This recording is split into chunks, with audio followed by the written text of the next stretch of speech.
زینب خان نے سوال کیا ہے بنگلور سے، کرناٹکا، انڈیا سے۔ السلام علیکم۔ ایک سوال ہے کہ علماء جو کہتے ہیں کہ کافروں کے لیے دعائے مغفرت نہیں کر سکتے، اور آپ کی ٹیچنگ سے پتہ چلتا ہے کہ مومن اور کافر ہر مذہب میں ہوتے ہیں، تو ہم کیسے پتہ چلے گا کہ فوت ہونے والے شخص کون ہے؟ پلیز وضاحت کر دیں۔ دیکھیے بھائی، بات یہ ہے، بڑی سمپل سی بات ہے۔ دعائے مغفرت کرنے کا مطلب یہ نہیں ہے کہ آپ کے ہاتھ میں ہے معاف کرنا۔ آپ اللہ کو کہہ رہے ہیں کہ معاف کر دو، اللہ نے کرنا ہے معاف۔ آپ کو اگر پتا ہے کہ یہ بندہ کافر ہے، اللہ کو بھی پتا ہوگا، اللہ کا موڈ ہوا تو نہیں کرے گا۔ اور ہو سکتا ہے جس کو آپ کافر سمجھ رہے ہیں وہ کافر نہ ہو اور آپ دعا نہ کریں، تو پھر اللہ کو تو شکایت ہوگی کہ میرے پیارے بندے کے لیے اس نے ہاتھ نہیں اٹھائے۔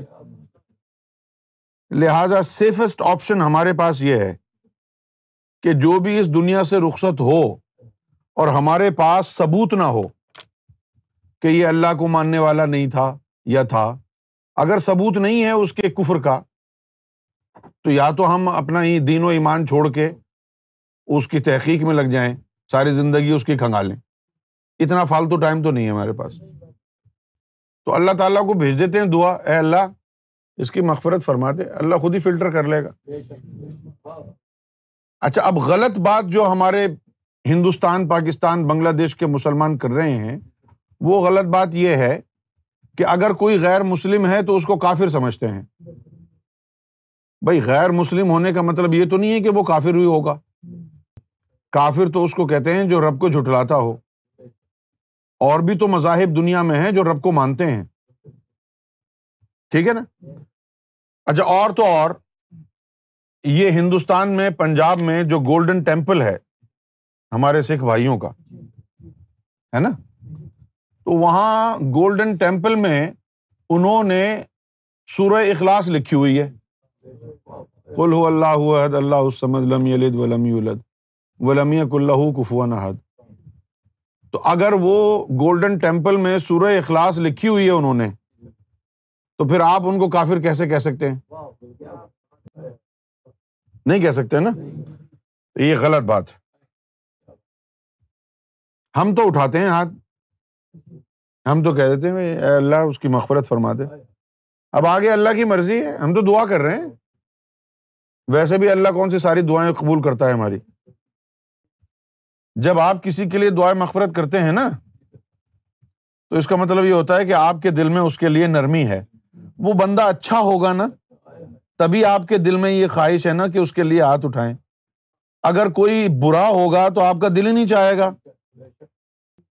تو اگر آپ کا جی چاہ رہا ہے کہ اس کے لیے ہاتھ اٹھائیں، تو پھر اچھا ہی آدمی ہوگا نا وہ، تبھی تو آپ کے دل میں نرمی ہے اس کے لیے۔ برا ہوتا تو آپ کا جی کیوں چاہتا؟ ہم تو کرتے ہیں دعا، ہم نے تو رشی کپور کے مرنے پر بھی کی تھی کہ اللہ تعالیٰ اس کی بخشش فرما دے۔ کیوں بھائی؟ ہم تو انل کپور کے لیے بھی دعا کریں گے جب وہ مر جائے گا۔ انل کپور جب مرے گا ہم اس کے لیے بھی دعا کریں گے، اے اللہ تعالیٰ اس کو جنت میں جگہ عطا فرما، ٹھیک ہے نا؟ اور ایسے بہت سے لوگ ہیں جو اس انڈسٹری میں نفرتیں پھیلا رہے ہیں، عصبیت پھیلا رہے ہیں، انسانیت کے دشمن بنے ہوئے ہیں۔ ان لوگوں کے لیے فقیر ہاتھ نہیں اٹھائے گا۔ جو انسانیت سے پیار کرتے ہیں، کسی بھی دھرم کے ہوں، ہم ہاتھ اٹھائیں گے۔ کسی دین میں نہ ہو تو ہمارا ہاتھ اٹھانا ہی کافی ہے۔ کسی دین میں نہیں ہے تو تبھی تو اٹھا رہے ہیں ہاتھ۔ جن کا کوئی والی وارث نہیں ہے ان کے لیے بھی تو کوئی ہاتھ اٹھائے۔ کچھ خلاف ورزیاں ایسی ہوتی ہیں جو اللہ چاہتا ہے کہ ہم کریں۔ کچھ خلاف ورزیاں دین کی ایسی ہوتی ہیں، جیسے کہ ایک خلاف ورزی معین الدین چشتی رحمۃ اللہ علیہ نے کی۔ کیا خلاف ورزی تھی وہ؟ کہ بھئی ایک روز غوث اعظم رضی اللہ تعالی عنہ کی بارگاہ میں خواجہ معین الدین چشتی رحمۃ اللہ علیہ حاضر تھے۔ اس وقت یہ خواجہ ہند نہیں تھے۔ تو غوث اعظم رضی اللہ تعالی عنہ نے فرمایا کہ بھائی کل کی جو نماز ہے نا فجر کی، جس نے میرے پیچھے کل کی فجر کی نماز پڑھی تو وہ جنتی۔ اور پھر کہا کہ یہ بات سن کے کوئی آگے کسی کو نہ بتائے، اگر کسی نے یہ بات آگے بیان کر دی تو وہ جہنمی ہو جائے گا۔ اب سب ڈر گئے، کسی نے آگے بتائی نہیں بات۔ اب جب دوسرے دن فجر کی نماز کا وقت آیا اور جب غوث اعظم نے سلام پھیرا تو دیکھا کہ جم غفیر ہے، ہزاروں لوگ پیچھے بیٹھے ہوئے نماز پڑھ رہے ہیں۔ تو نماز کے بعد غوث اعظم کھڑے ہو گئے اور کہا کہ بھئی اس میں تو کوئی شک نہیں ہے کہ میں نے یہ کہا تھا کہ جو کل صبح فجر کی نماز میرے پیچھے پڑھے گا وہ جنتی ہو جائے گا، لیکن جس نے بھی ان سب کو بلایا ہے یہاں، کیا اس نے میرا دوسرا قول نہیں سنا تھا کہ جو کسی اور کو بتائے گا وہ جہنمی ہو جائے گا؟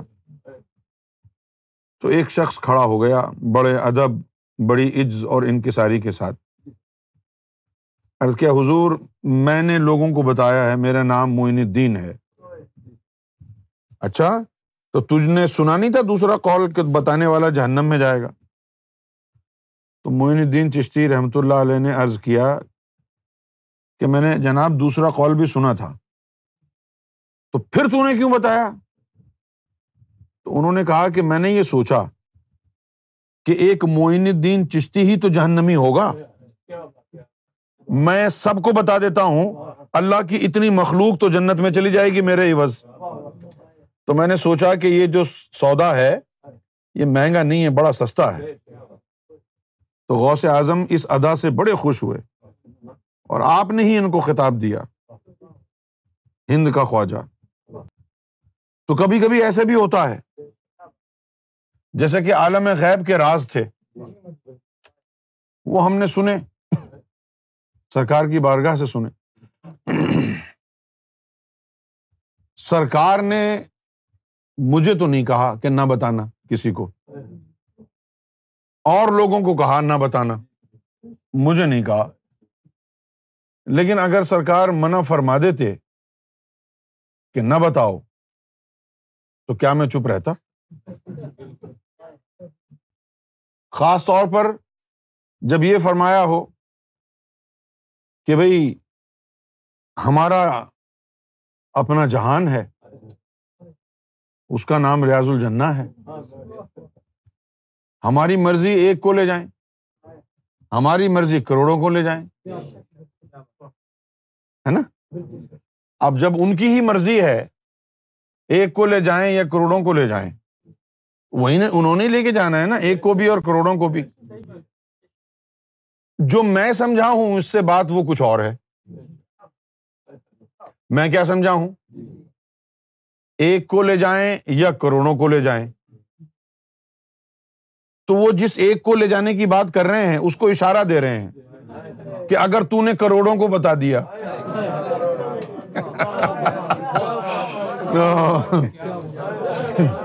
اس کو اشارہ دے رہے ہیں کہ اگر تو نے کروڑوں کو بتا دیا ہم کروڑوں کو لے جائیں گے۔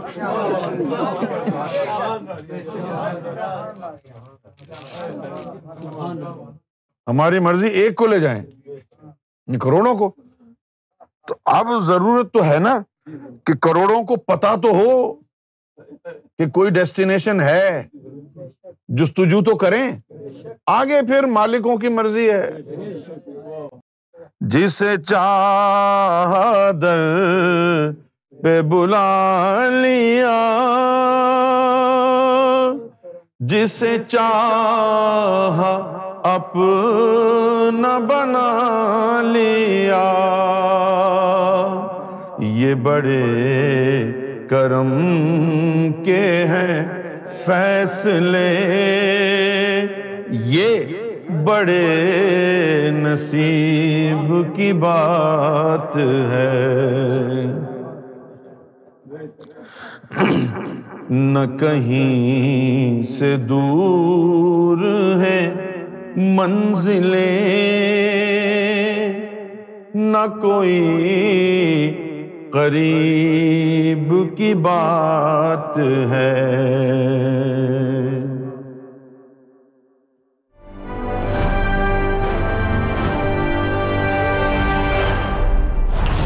TV, bringing light, love, and peace in your life.